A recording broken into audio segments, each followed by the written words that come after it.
누가복음 16장 19절부터 31절까지 우리 한 목소리로 읽겠습니다. 한 부자가 있어 자색 옷과 고운 베옷을 입고 날마다 호화롭게 즐기더라. 그런데 나사로라 이름하는 한 거지가 헌데투성이로 그의 대문 앞에 버려진 채 그 부자의 상에서 떨어지는 것으로 배불리려 하매 심지어 개들이 와서 그 헌데를 핥더라.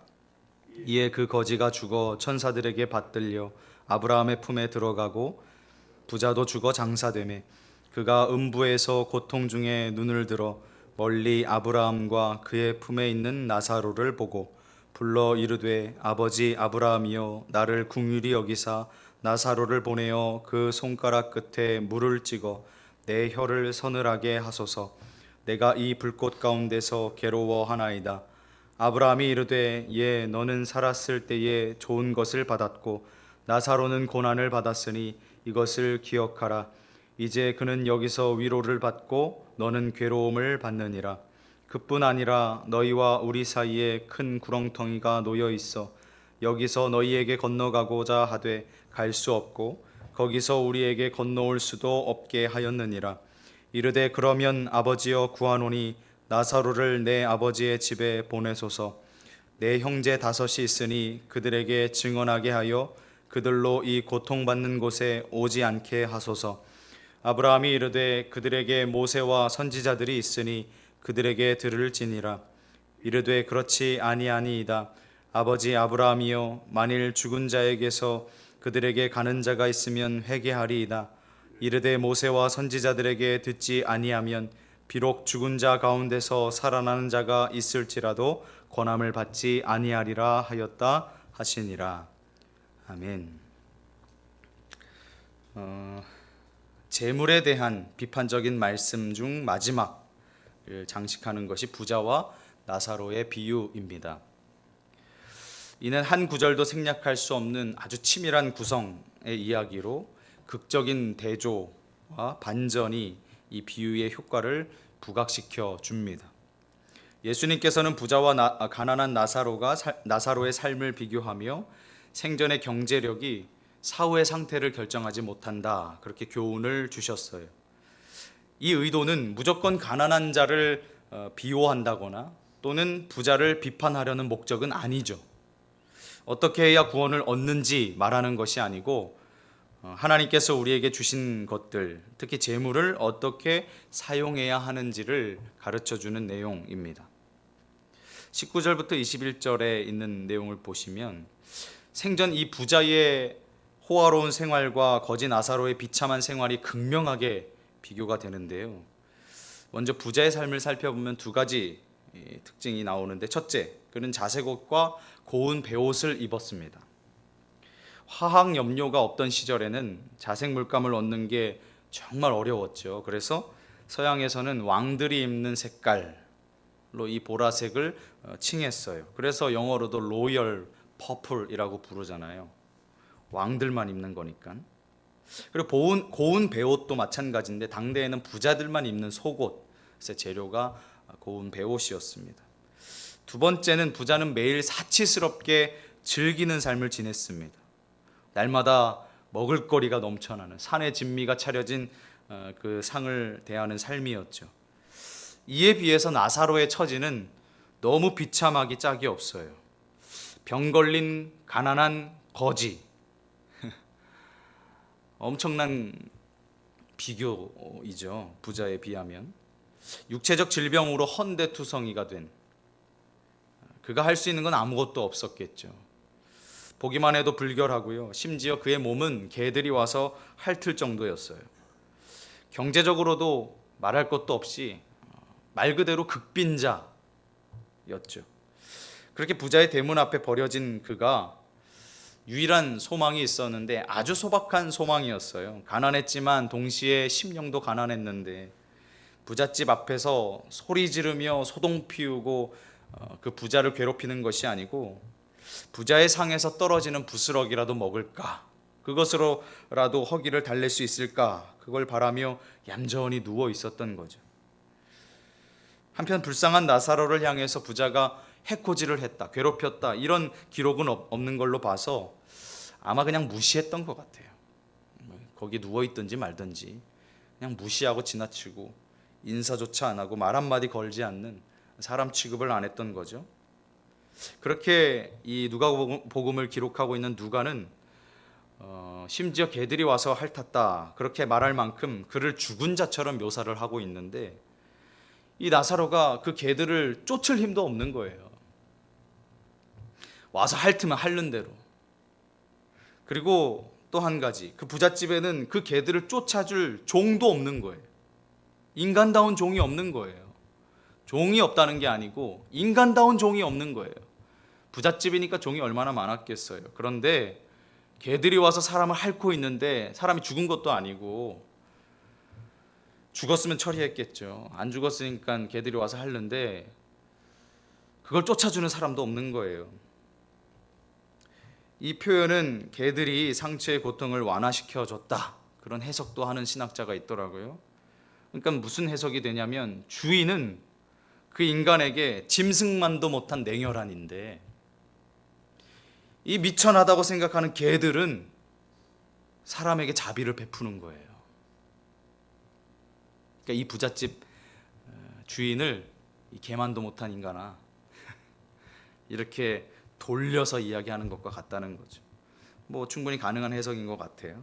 어쨌건 그만 두 사람에게 예외 없이 한 가지가 다가왔습니다. 22절 말씀인데요. 이에 그 거지가 죽어 천사들에게 받들려 아브라함의 품에 들어가고 부자도 죽어 장사됐다. 죽음은 왕의 홀과 농부의 삽을 섞어 놓는다는 말처럼 부자나 거지나 또는 신앙생활을 잘하나 못하나 똑같이 찾아온다는 거예요. 그러니 누구도 빈부를 막론하고 죽음을 맞이할 준비를 하며 살아야죠. 언제든 죽음이 엄습할 수 있다라고 생각하며 산다면 이 하루를 대하는 자세와 태도가 달라질 거예요. 얼마나 감사하고 기쁜지. 생명은 하나님께서 주신, 오늘 하루는 하나님께서 주신 선물과도 같은 거니까. 다만 나사로는 죽었다 이렇게 간단히 쓰여 있는데, 부자는 죽어서 장사됐다라는 표현이 덧붙여져 있어요. 그래서 큰 장례가 치러졌다는 것을 암시하고 있는데요. 왜냐하면 부자였으니까. 나사로는 살아서도 사람 취급 못 받았는데 죽은들 사람 대우 받았겠어요? 아니었겠죠. 아무데나 구덩이 파서 어떤 장례 절차도 없이 그냥 그 시신을 던져 넣었을 거예요. 어쨌든 나사로나 이 무명의 부자나 죽음 앞에 동등했죠. 죽음은 온 인류에게 동일하게 적용이 돼요. 그러니 장례식의 웅장함이나 얼마나 사람이 많이 왔냐, 또 화려하냐 이런 것과는 별개로, 그 사람의 진정한 행복과는 별개로라는 사실을 기억해야 하는 거죠. 돈이 아무리 많으면 뭐예요? 죽으면 끝인데. 여기까지는 우리가 아무 거부 반응 없이 들을 수 있는 말씀이죠. 세상은 지금도 빈부격차가 극심하니까요. 두 번째 주제인 죽음의 문제도 이 일을 달 사람이 별로 없을 거예요. 누구나 죽으니까. 그리고 여기에는 빈부의 차별이 없으니까. 부자든 가난한 사람이든 다 죽으니까. 다만 이제부터 펼쳐질 내용은 각각의 입장에 따라서 달라져요. 세 번째 주제를 수용하면 신앙인이 되는 거고, 거부하면 그냥 자연인으로 남아서 지옥 백성이 될 수밖에 없어요. 신앙인은 죽음 후의 삶을 믿고요. 또한 그게 현재의 삶과 밀접하게 연관되어 있다고 믿기 때문에 그래요. 두 사람은 극과 극의 인생을 살다가 앞서거니 뒤서거니 차례로 죽었습니다. 두 경우 다 죽었다라는 말은 같은데 죽음 이후 거지와 부자의 차이는 현격하게 달랐어요. 앞서 언급했듯 부자는 장사됐다는 게 부각되고요. 거지는 천사들에게 받들려서 아브라함의 품에 들어갔다 이렇게 쓰여 있어요. 아무리 거창한 장례식을 치러도 천사들에게 받들려서 아브라함의 품에 들어간 것보다 영광스럽진 못하겠죠. 내가 소망하는 건 뭘까? 이 세상을 살아가면서 내가 기대하는 건 뭘까? 수많은 조문객이 방문하는 장례식을 기대하십니까? 세상에서 나 이렇게 잘 살았어. 어떤 잣대잖아요, 사회에서. 그 사람의 장례식에 얼마나 많은 사람들이 방문하는가. 잘 살았다는 얘기도 되는데, 그렇게 내가 죽어서 많은 사람들이 나를 찾아와 주는 것보다 하나님 나라에 들어가기를 소망해야 되는 거죠. 하늘나라의 잔치에 동참하는 자가 되시기를 바랍니다. 세상에서 마지막 숨을 쉬면 성도들은 그 성도의 영혼을 가지고 호위하며 하나님이 계신 그 하늘나라로 영광스럽게 모셔요. 천사들이 받들어라고 했잖아요. 천사들이 인간을 섬기는 존재이기 때문에 그렇죠. 우리를 이렇게 모셔 올리는 거예요. 그만큼 우리가 귀한 존재인데, 세상에서 나사로는 부자의 대문 안에 들어가는 것도 허용되지 않았지만 하늘에 가면 그 하늘나라 궁정의 연회장으로, 그 깊숙한 곳으로 안내받을 거예요. 이리 오세요, 이리 오세요. 당신이 계실 곳은 그 문 밖이 아니라 이 문 안 하나님 곁입니다. 그렇게 대우를 받게 되는 거죠. 반면에 부자는 음부에 갔어요. 음부는 지옥이라는 말과 동일어인데, 지옥이란 어떤 곳인가? 주님께서는 그 누구도 보거나 알 수 없는 그곳에서 일어난 일을 우리에게 공개해 주셨어요. 지옥에는 이런 일이 있을 거다. 지옥이라는 상황 속에서 부자와 아브라함의 대화를 통해서 이 말씀을 듣고 있는 청중들에게 결단을 촉구하는 거예요. 이 말씀 들었어? 그러면 이 말씀을 듣고 깨달았으니 지옥을 가기 위해서 분투하지 말고 천국을 침노하기 위해서 노력해야 돼. 장사된 후에 부자의 영혼은 음부에서 고통 중에 눈을 뜨는데, 비록 거리는 멀지만 그의 고민을 더 가중시키는 장면이 펼쳐집니다. 23절 말씀이에요. 그가 음부에서 고통 중에 눈을 들어 멀리 아브라함과 그의 품에 있는 나사로를 보고, 세상에서는 쳐다볼 가치도 못 느꼈던 인간 나사로. 그런데 그 거지가 눈을 들어 딱 보니까, 부자가 눈을 들어 딱 보니까 천국에 있는 거예요, 나사로가. 그러면서 이어지는 게 부자와 아브라함의 대화인데 24절 말씀입니다. 불러 이르되 아버지 아브라함이여, 나를 긍휼히 여기사 나사로를 보내어 그 손가락 끝에 물을 찍어 내 혀를 서늘하게 하소서. 내가 이 불꽃 가운데서 괴로워하나이다. 먼저 이 부자는 고통 가운데 견디다 못해 비명을 지르며 아버지 아브라함이여, 아버지 아브라함이여 라고 하면서 경건한 호칭을 써서 그 친분을 과시하려고 했어요. 그날이 오면, 심판의 날이 오면 전혀 이 세상에서 주님이라고 불러본 적 없는 자들도 주님 주님 부르면서 애걸복걸 할 겁니다. 구원해달라고, 살려달라고. 근데 그때는 이미 늦었죠. 그리고 여기에 내가 이 불꽃 가운데서 괴롭습니다 라고 이야기하는데요, 부자가. 하나님의 불꽃은요, 자신을 고발하고 정죄하는 무시무시한 진노와 책망의 불꽃이에요. 실은 불로 고통받는 것보다 육신에 더한 고통은 없다 그래요. 저도 화상을 입어본 적은 없어서, 그러니까 그냥 살짝 데이는 거 말고요, 뜨거운 거 이렇게 데이는 정도 말고 불에 타는 이 화상을 이야기할 때요, 인간이 이 세상에서 느낄 수 있는 고통 중에 가장 큰 고통이 화상이라고 하더라고요. 불에 타는 고통. 그러니까 이 표현을 여기에다 쓴 것 같아요. 물론 지옥이 불이라는 이미지를 예수님께서 사용하시고 계시기도 하고요. 계시록에도 마찬가지고. 그리고 여기에 이제 부자가 나를 불쌍히 여기사 나사로를 보내어 그 손가락 끝에 물을 찍어 내 혀를 서늘하게 하소서라고 하죠.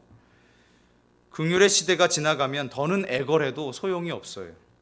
과거 거지를 불쌍히 대한 적 한 번도 없었던 이 부자가 나사로를 통해서 긍휼을 베풀어 달라고 요구를 하는 거예요. 자기는 그런 적 없으면서. 이 얼마나 뻔뻔해요. 손가락 끝에 물을 찍어서 한 방울 달라, 이렇게 표현을 했지만 실제로는 내 갈증을 달랠 수 있을 만한 충분한 물을 가져다 달라는 얘기죠. 너무 뻔뻔해요. 그는 지옥에서도 부자 행세를 하는 거예요. 지옥까지 가서도, 그 고통 중에서도 여전히 부자인 것처럼 지금 현실을 자각하지 못하는 거죠. 여전히 나사로를 자기가 부르면 달려올 사람, 자신을 위해서 심부름꾼 정도로만 이해하고 있는 거예요. 25절 아브라함이 이르되 예 너는 살았을 때 좋은 것을 받았고 나사로는 고난을 받았으니 이것을 기억하라. 이제 그는 여기서 위로를 받고 너는 괴로움을 받느니라. 부자는 세상에서 온갖 좋은 걸 다 누렸죠. 아브라함은 부자가 좋은 걸 악용했다 그렇게 명시적으로 말하진 않고 있지만 그는 넉넉히 주신 하나님께 유추해 보는 거예요. 이 이야기를 통해서 하나님께 감사한 적도 없는 인간 같아요. 받은 것에 보답한 적이 한 번도 없는 사람 같아요. 더더욱 선용한 일은 없었겠죠. 그는 생전에 모든 좋은 걸 원하면서 그걸 누리면서 살았지만 장차 내세에서 주어질 더 좋은 것들엔 하늘의 축복에는 관심이 없는 사람이었어요. 부자는 온갖 걸 다 즐기면서도 나사로와 같은 불쌍한 이를 돕는 더 좋은 걸 선택할 기회들이 얼마든지 제공되었는데도 불구하고 다 마다했던 거죠. 자기 방식대로 그대로 돌려받습니다. 자기가 무시했던 대로 자기도 무시를 받고요. 자기가 부스러기를 하나 주지 않았던, 베풀지 않았던 그대로 자기도 물 한 방울을 베품 받지를 못합니다. 심판은 내가 한 대로 받는 거예요. 예수님 말씀하셨죠. 너희가 행한 대로. 반면에 나사로는 고난만 받아요. 세상에서. 근데 이 고난을 그의 고난이라고 말하지 않거든요. 그가 당한 일이 그의 죄 때문이나 어떤 어리석은 결정 때문에 나타난 결과가 아니었다는 거예요. 그렇게 이제 그들의 운명은 역전이 되죠. 나사로는 세상에서 고난을 받는 자였으나 여기서는 천국에서는 위로를 받는 자가 되었고, 부자는 세상에서 온갖 걸 다 누리는 사람이었으나 지옥에 떨어져서는 괴로움을 받는 자가 되어 버렸어요. 그렇게 그날이 오면 각 사람의 행위대로, 예수님 말씀대로 각 사람의 행위대로 보응을 받게 될 것입니다. 그렇다면 왜 한 방울조차, 물 한 방울조차 허락되지 않았는지, 왜 나사로를 보낼 수 없었는지, 이 아브라함의 대답이 이어지는데요. 26절이에요. 그뿐 아니라 너희와 우리 사이에 큰 구렁텅이가 놓여 있어 여기서 너희에게 건너가고자 하되 갈 수 없고 거기서 우리에게 건너올 수도 없게 하였느니라.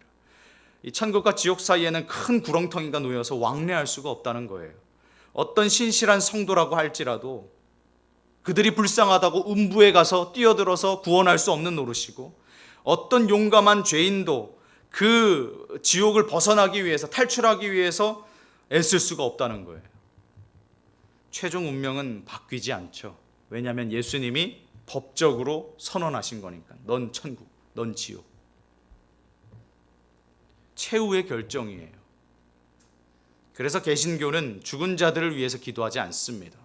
이상한 거 배워오셔서 막 죽은 사람들을 위해서 기도한다는 그런 분들 계시는데, 그건 가톨릭에서나 하는 거예요. 연옥사상 믿는 가톨릭에서나 하는 짓이에요.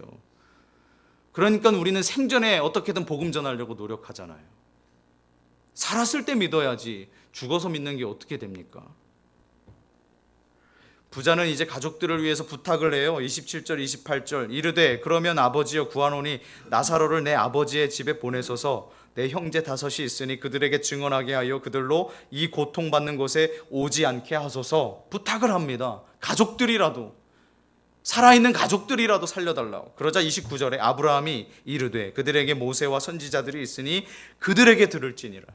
그들에게 말씀이 주어지고 그들에게 설교하는 자들이 있고 전도하는 자들이 있다. 하나님께서는 지옥 간 자를 살려서 전도자로 세우시는 법이 결코 없어요. 성경과 설교자와 전도자를 통해서 구원하시지, 지옥에 갔던 자를 살려서 천국 복음을 증거하게 하지 않습니다. 부자는 애원해요. 30절 이르되 그렇지 않습니다. 아버지 아브라함이요 만일 죽은 자에게서 그들에게 가는 자가 있으면 회개하리이다. 죽은 자가 가서 이야기하면, 지옥이 있다고 분명하게 선언하면 그 사람들이 공포에 떨며 천국 가기 위해서 회개하지 않겠습니까? 그렇게 막 호소를 해요. 그런데 대답은 분명합니다. 31절 이르되 모세와 선지자들에게 듣지 아니하면 비록 죽은 자 가운데서 살아나는 자가 있을지라도 권함을 받지 아니하리라. 죽은 나사로의 소생과 주님의 부활하심을 목격한 사람들도 마음을 바꾸고 돌이키지 않았어요. 죽은 사람이 돌아와도, 지옥에 갔던 자가 돌아와도 사람들은 듣지 않습니다. 자기 생활에 집착하는 사람들은 기적이 내 눈앞에 펼쳐져도, 하나님의 정말 꿀과 같은 말씀이 선포돼도 바뀌지 않아요. 말씀을 맺습니다. 우리는 3번에 걸친 대화를 통해서 2가지 교훈을 배웠어요. 첫 번째, 사후에는 더는 교류가 일어나지 않는다. 갈 수도 올 수도 없는, 구할 수도 도와줄 수도 없는 그곳이 지옥입니다. 둘째, 모세와 선지자인 말씀이 얼마나 중요한가. 하나님의 말씀인 성경은 죽은 자가 살아나 말하는 것보다 중요한 계시의 통로입니다. 그래서 하나님의 말씀, 이 성경을 귀중하게 여기셔야 돼요. 이적보다, 기사보다, 놀라운 기적들보다 말씀이 우선하는 삶이어야죠. 죽었다가 살아난 이가 간증하는 것보다 매일 주시는 하나님의 말씀에 더 권위가 있어요. 하나님께서는 그렇게 영광 받기로 결정하셨기 때문이에요. 문제는 천국과 지옥인데, 지옥은 죽음 뒤에 실제하는 공간이라는 사실을 기억하셔야 합니다. 그래서 그 공간은 말로 표현 못할 고통과 신음이 채워진 곳이자 모든 것이 단절된 곳, 큰 구렁텅이가 놓여 있다 그랬잖아요. 세상과도 천국과도 단절된 곳이에요. 더 이상 희망이 끊긴, 거기에는 구원의 기회도 더 이상 없고 전도의 기회도 더 이상 없어요. 그 말은 곧 하나님의 은혜가 사라졌다는 얘기예요. 절망의 장소입니다. 결단하시기 바래요. 고통과 고민이 없는 안식과 위로의 그 하나님의 나라를 소망하시는 저와 성도님들 되시기를 바랍니다. 기도하겠습니다.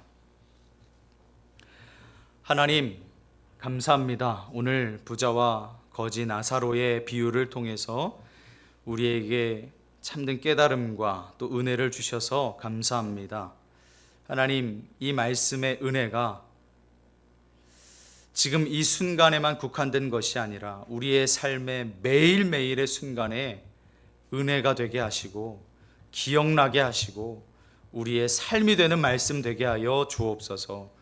하나님, 하나님께서 베풀어 주신 것을 기억합니다. 감사하는 인생 되게 하시고 적은 것이라도 소중하게 여기는 마음을 우리에게 허락하여 주옵소서.